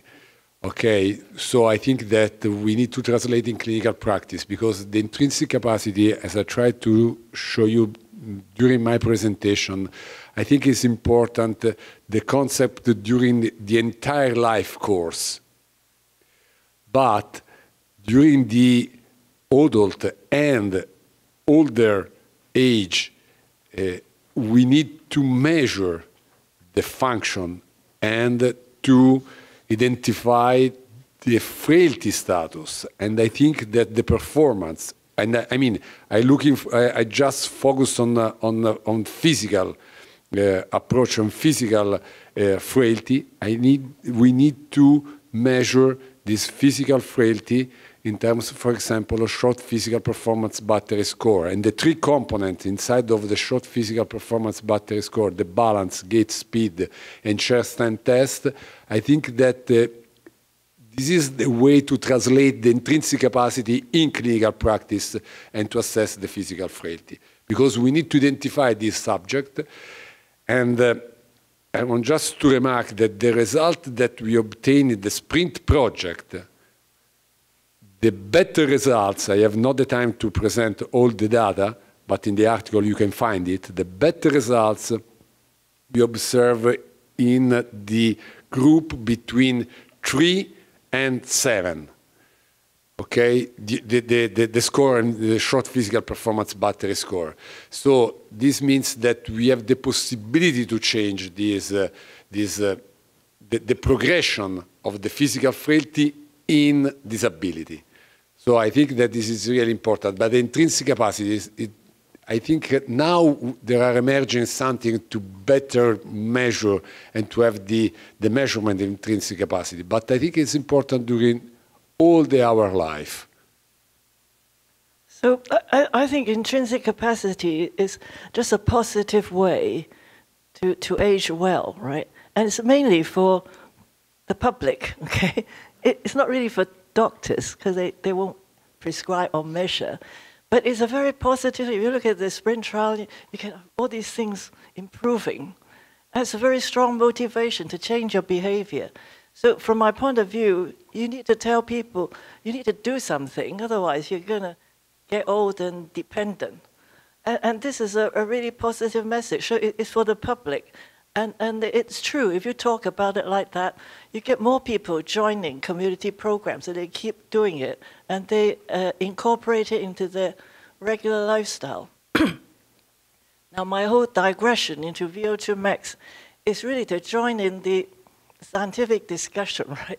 It's, they talk about mitochondrial dysfunction and so on. So, and then you come out with fatigue scale. I mean, but you know, VO2 max is a long-standing measure, and it is well recognized that it's very close to 6-meter walk distance. So we go back to the simple things, the physical performance measure. So it's really an argument to say, what are you talking about, right? In a way, how intrinsic capacity develops is very interesting, because you know it took geriatricians about 20 years to promote this concept of frailty and incorporate it into practice, in the clinical practice, in the hospital as well as GPs. They've been very successful, and then suddenly the WHO then promoted this concept. It's a concept, life course and so on. I mean, yeah, it's good for discussion, but I don't really see that it has any, well, it's just confusing, right? Because we're still not 100% successful with convincing the policymakers to do something about frailty. I mean, like in Hong Kong, it's all focused on disease. Singapore is much better, more enlightened. So it's very confusing. And I was at a meeting in WHO recently, and I said, look, this vitality thing, you talk about fatigue, but fatigue is one of the phenotype of the frailty phenotype. And so I said, well, why don't you talk about frailty anymore? They said, oh, nobody can agree on the definition, which is a bit strange. I mean, nobody can agree on the definition and measurement of the intrinsic capacity either. It's even further away. So yeah, I think it's a conceptual thing, really. I would just to add, because Professor Hu presented this, and I really learn about this. I really enjoy, again, to stay here, because we can share our data, the VO2 max. So just to answer to your question, again, how I can improve my VO2 max? When I am old or am I young? So this is the intrinsic capacity. So if I have a training during my life, I can improve my VO2 max. And probably when I will be old, probably my VO max will be better. Actually, I really want to confirm your last answer about SPPB, 7 to 9. So you consider 7 to 9 is approaching to like a frailty or pre-frailty or something? Because it's like you go to hospital, now it's prevention medicine, but people in the society have been brainwashed. You need some number and tell me, you are in pre-frailty stage. No, yes. I think it's. I understand what you say, but this is an experimental study. Yes. So with a short time. Yes.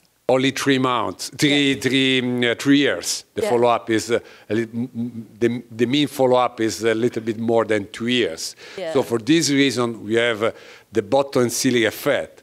If I enroll only the people with 10, 11, on 12 short physical scoring, I cannot see the results. But this does not means that for that people, the diet, exercise, technology doesn't work. It's worked the same, but this is the experimental. So the better result was when you are so close to deep in the disability. But I think it's important to emphasize that you can check your own status yourself. Why go somewhere else for people to measure it?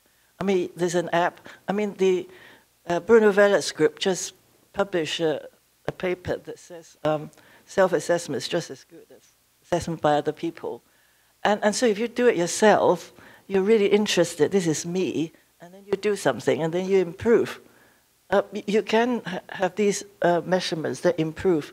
I mean, we've done some programs in Hong Kong, it does improve. And then that's what keeps them coming year after year, twice a week, and they have to pay for these programs. The best motivating factor is that they see something improving. So it's a sprint on a small scale, but it's the most important thing for incorporating into the lifestyle? Oh, it's very, very interesting. My question is for both for Francesco and for Jane regarding the tools that we use to evaluate intrinsic capacity. Because in reality, I think in primary practice, I don't think the GPs will be interested on doing a 6-minute walk and not even a complete SPPV. So I would like to know your opinion about the specific components of the test. For instance, the chair to stand, which is something that you did, and I think Jen has done in the past. We're not going to measure VO2 in clinical practice realistically in primary care.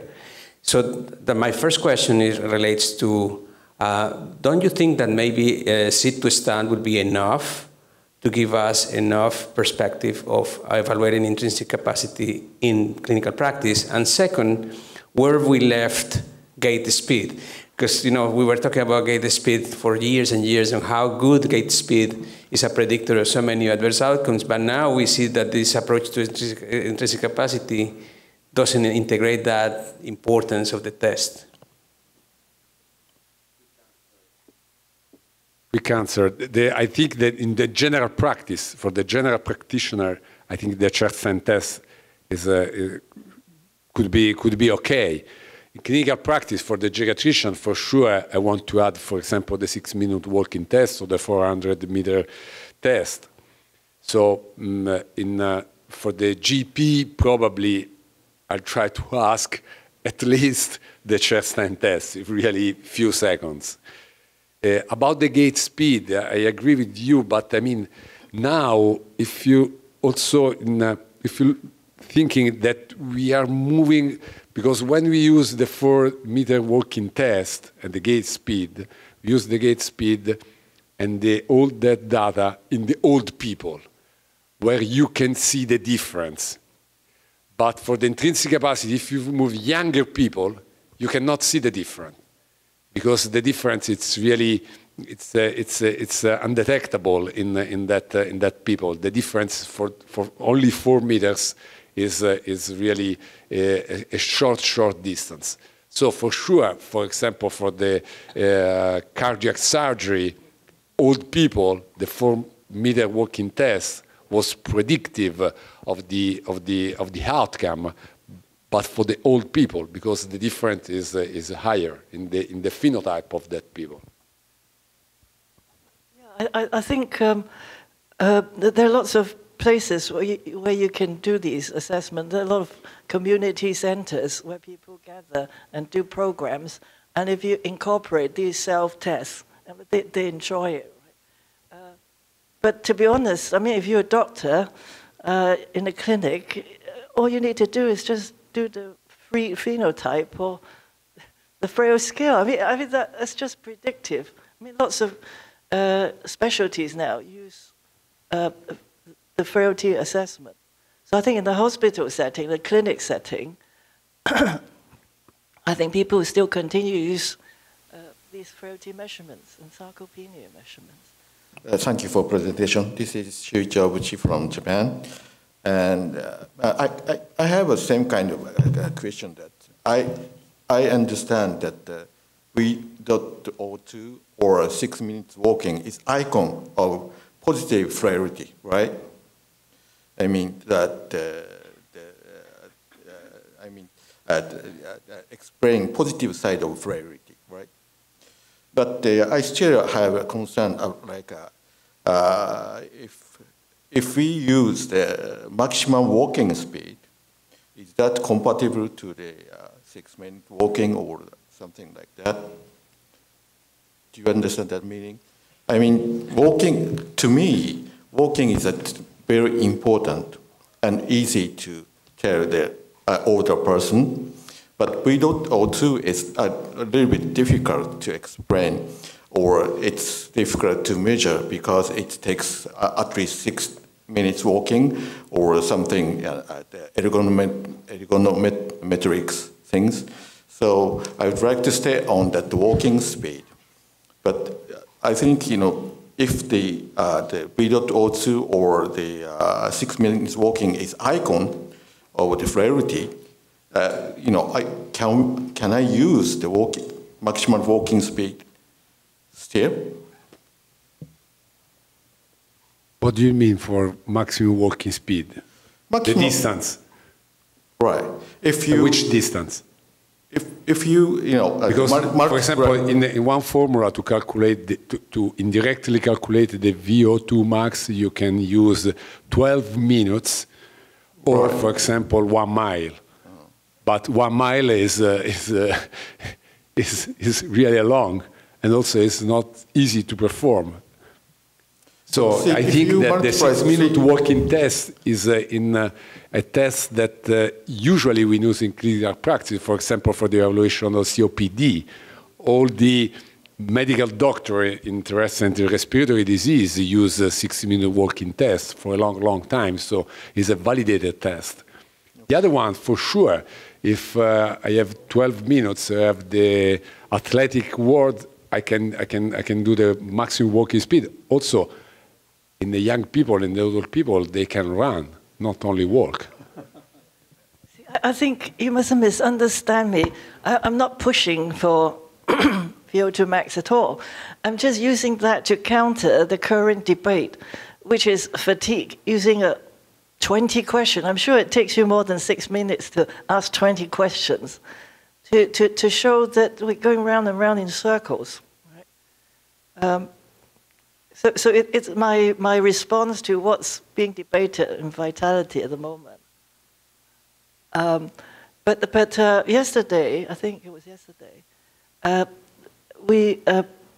one of the speakers made the point that you have to combine, when you assess and screen, you have to combine, it's quicker to combine questions with actual measurements. Yeah, I mean, I think it's that kind of situation. Yeah, it's not a different purpose. Yeah, not for the diagnosis. Okay. I have a question to ask Professor Bai. Well, your research is very interesting, and my question is, do you have chance to compare your spatial navigation impairment versus other tests? Which one appear earlier? And the reason I'm asking is because current pathophysiology of Alzheimer's disease, we understand before the apparent clinical symptom appear, probably 20 years ago, they already have the A-beta accumulated, right? And then the tau. So if you have a test, non-invasive, and can pick up as early as possible, then probably in the future, the intervention can be earlier. For example, yesterday, one investigator of the NHI, he studied ApoE epsilon carrier versus non-carrier. So if you compare two groups at the same age, will those carrier will have some sign of spatial navigation impairment or not? If that's the case, that will become a very useful functional assessment, right? So that's my question. Thank you for your very excellent question. I have two answers. The first is that perhaps episodic memory impairment is the earliest and most often detected by caregiver and their family members. But you know, many mild cognitive impairment do have spatial navigation impairment, but they just don't want to let others know. They can try to use many strategy for compensation to solve this problem until they are really got lost and escorted home by policemen or others. So this is my purpose, to detect before they are lost. But we must, by using some method, to get them to have a usual, it must be practically and simple method to measure their spatial navigation impairment. So in the future, I would like to simple down our visual VR facility to detect this impairment in people with MCI, especially for those with AD pathology. And the second, usually episodic memory and the spatial navigation are not always parallel in their deterioration and appearance. But you know, spatial navigation impairment may have a very, very severe outcome, not only injury, but also mortality. Maybe you don't know, over the past 3 years in Taiwan, we have 7,000 people are missing. It's terrible. So you must, and till now, there is no way to prevent. They only can identify and use GPS to locate the person who are lost. So we will try our best to prevent in advance. Thank you.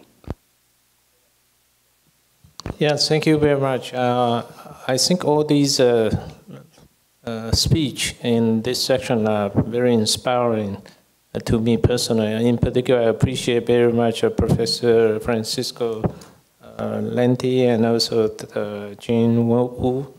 To me, it's a new concept, okay? So I'm wondering, should we start this cohort for aging study? We should start collecting people from age 40 something and then follow up for 50 years. Because this intrinsic capacity, I like the idea, this capacity will eventually lose, but we would like to see the changes or decline of a capacity from one individual follow up for 50 years. I think it's possible if the UK Biobank can add something to measure the intrinsic capacity and then continue to follow for 50 years, then we will have a really good big data. That's what I learned on my while thinking. On the other hand, I would put into, of course, this is a positive interpretation of measuring the capacity, putting in a positive way. For me, as a geneticist, you already look at the negative side, the phenotype, the disease phenotype. So I would interpret in a different angle. It's an intrinsic deficiency or intrinsic risk. We want to manage the risk, we want to promote, and we would like to raise the level of tolerance to this intrinsic risk. I hope that my interpretation is close to yours. Thank you. I agree with you. I really like to do the trial, not a trial, just an observational study, a longitudinal study, starting from 40 for young people. But I cannot survive all the study, I suppose. So I think it's really the great idea. But for now, we need to try to give information in some short time with the observational study and in some cross-sectional study. Yeah, the other public health implication from both of you is we should promote healthy aging study earlier. If you start at 65, too late. Sorry. Yeah, I mean, I think for your study, the problem is our survival. Well worth collecting data because the French group has just published a research letter in Nature Aging, where they looked at the reference range for intrinsic capacity from age 20 to, I forget what old age, right? And they found it is steady. At 20, assume you reach a peak. It's steady until about 50. So just like your curves. So I think you can confirm that things start to go wrong when you're about 50. But from the other point, that when you, in school, early childhood, you should do a whole lot of things to ensure that you reach a higher level of intrinsic capacity. But I think that here we will come to the social determinants. They will be very important in terms of whether they can afford to do various sports and things like that. Yeah, totally agree. I think this is not can be carried out on a unique project, maybe under the umbrella of the nation. Yeah, we can using the national survey system in the different pathway, maybe in school, in university, and in the sometimes base and then the multi-entry to collect. Yeah. So not be possible to be carried out in one unique PI. Yeah, it's impossible. Yeah. Okay. So because in another part, sorry, and Dr. Huang, they raised a hand several times. Yeah. Okay, thank you, Professor. So I have a question about intrinsic capacity as well. So because in the initial validation model, maybe published several years ago, developed by Professor John Beard, the FEV1, forced expiratory volume, is one component in the vital capacity domain. So because FEV1 is much easier for GP because it's already, although it's a one-time measurement instead of a continuous monitoring like 6-minute walk test, but it's easier to practice in clinical setting. So could you, do you think that FEV1 could be used as a surrogate of VO2 max, or should it be combined with a 6-minute walk test? I think you have to understand that when people start this concept of intrinsic capacity, they just looked around for longitudinal data sets, right, and see what variables they have, and try and add it in. The problem with FEV1, supposing you've got asthma or COPD, then that would be a confusing thing. But all I can say is that currently, this group that's looking at all the measurements, they have not mentioned FEV1 at all. Don't know why. I mean, they used to talk about nutrition, but some people are still doing that, using that as a surrogate, and some people are using inflammatory markers. But it's all conjecture. So it's a concept that various people are trying out. So I think that from the practical point of view, trying to motivate people to change their behavior, or it's still very far from that. But I think the concept itself is good in motivating people to take notice. Hey, if you do that, you don't age so fast. I mean, that's a really strong motivating factor, rather than if you've got to do exercise and eat right, so that you have fewer heart disease and cancer and so on. I think people worry about aging fast. I think that's a very strong motivator. Okay, Professor Xu. Yeah, thank you for your excellent talk. And I think the intrinsic capacity is very important to promote the healthy longevity. This is concept very good. However, just Professor Hu mentioned, and also Professor Landi also mentioned, that the physical frailty or physical function is only one of the intrinsic capacity. Another 4 components, including the sensory well-being, psychological well-being, even cognitive well-being, and so on. So, and Professor Landi just used a sprint study in Europe, said a multi-component intervention, but just tackle on the frailty function, right? The physical function. I think the physical function may be the easier one compared to the other 4 components for the intrinsic capacity. I want to know that in the world, does any successful project to tackle 6 components, 5 components as a whole to increase the intrinsic capacity to promote the healthy longevity? Thank you. I agree with you that we focus on exactly, as you say, with the Sprint project, on physical performance, on physical function. But also we have data from the big data that we collect in Italy in the community that probably we have an interaction between physical performance and the other domain, especially the cognitive performance. because when you improve, for example, physical exercise, you have also an healthy diet, you have a right blood pressure, you have low cholesterol, low glycemia, no diabetes. So probably the lifestyle that improves physical performance is important, is like a cluster to improve also the other performance and protect also against, for example, cognitive decline.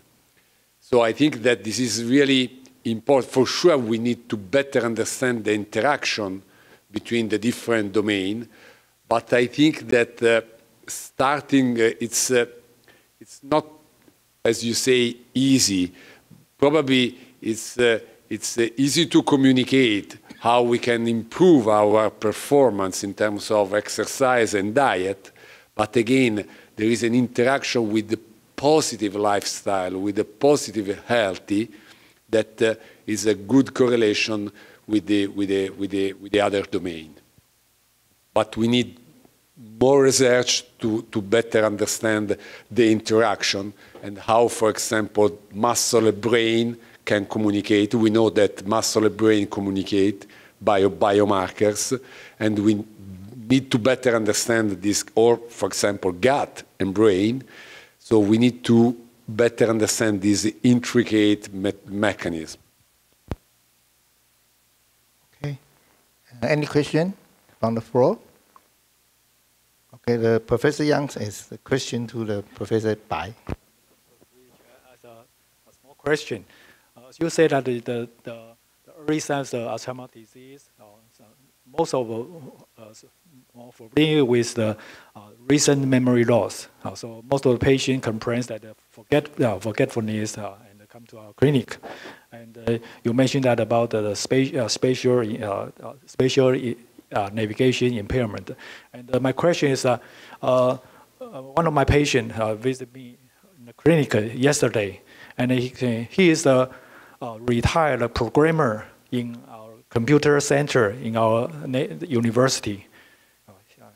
He is still very sharp in writing the code, programming, even in his retired state. But he complained of his recent memory loss. Sometimes he forget because he go to one room and forget why should he come here or do things.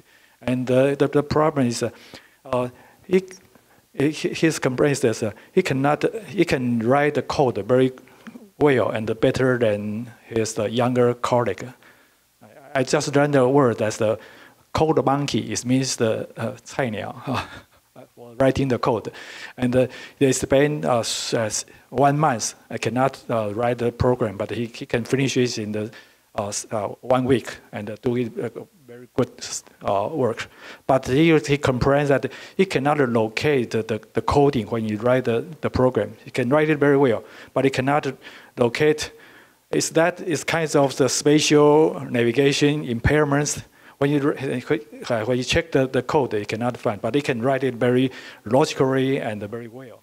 That's kind of the so-called spatial navigating impairment, right?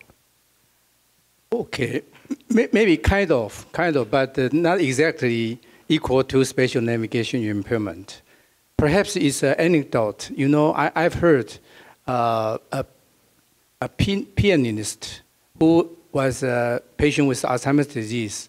She was died at 92. Before, 2 days before her death, she could still play piano very well.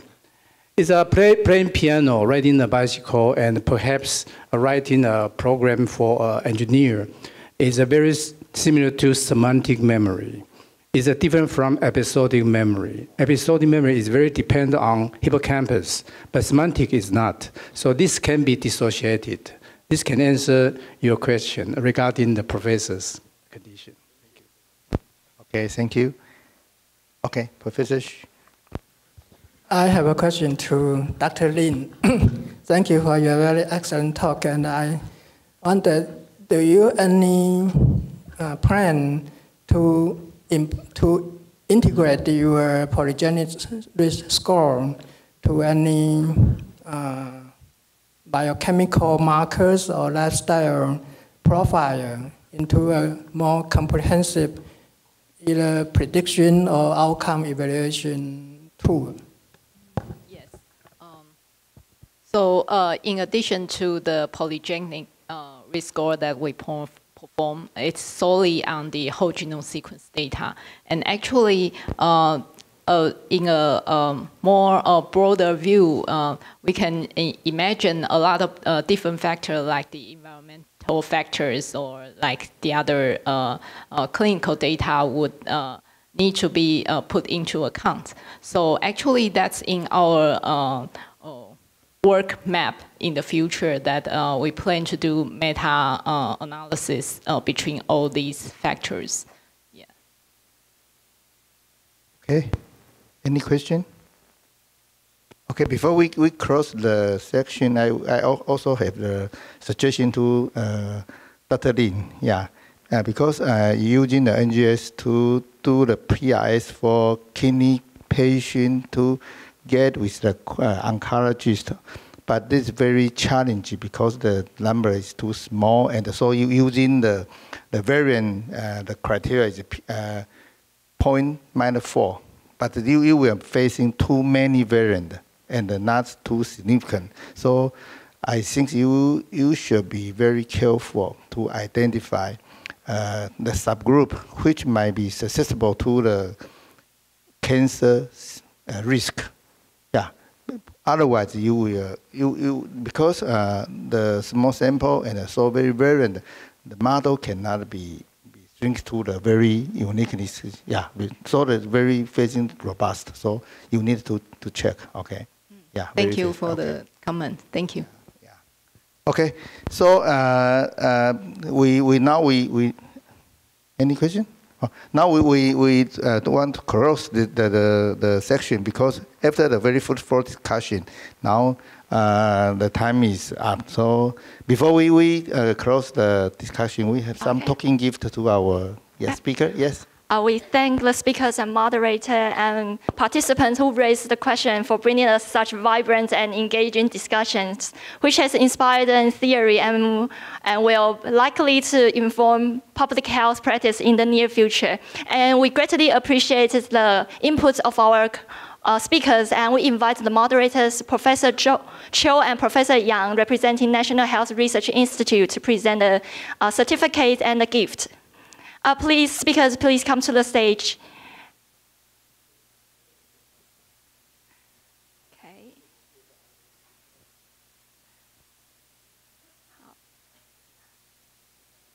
Okay. Thank you, Professor Bai.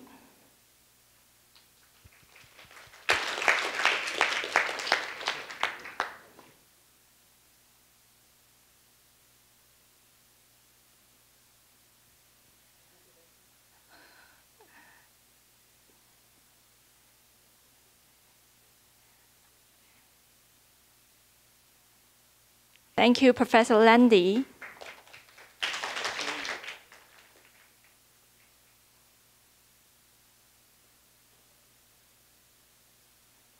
Thank you, Professor Hu.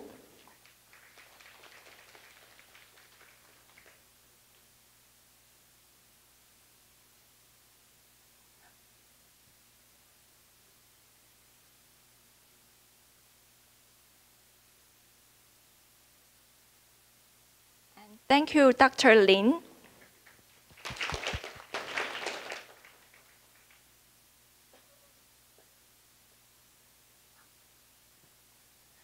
Let's invite our speakers and moderators come to the front of the stage. Let's take a group photo.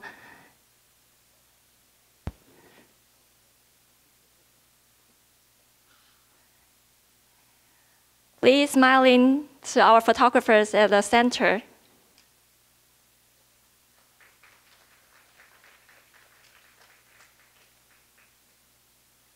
Hold on. One moment, please. Video time. Video time. Any gestures you prefer? Wave hands, finger hearts. Okay. Smile. Oh, very vivid and energetic for this group. Thank you all. Thank you. Now we will have a short intermission. Please, we will have a tea break outside. Please enjoy the refreshments and return promptly at 3:40.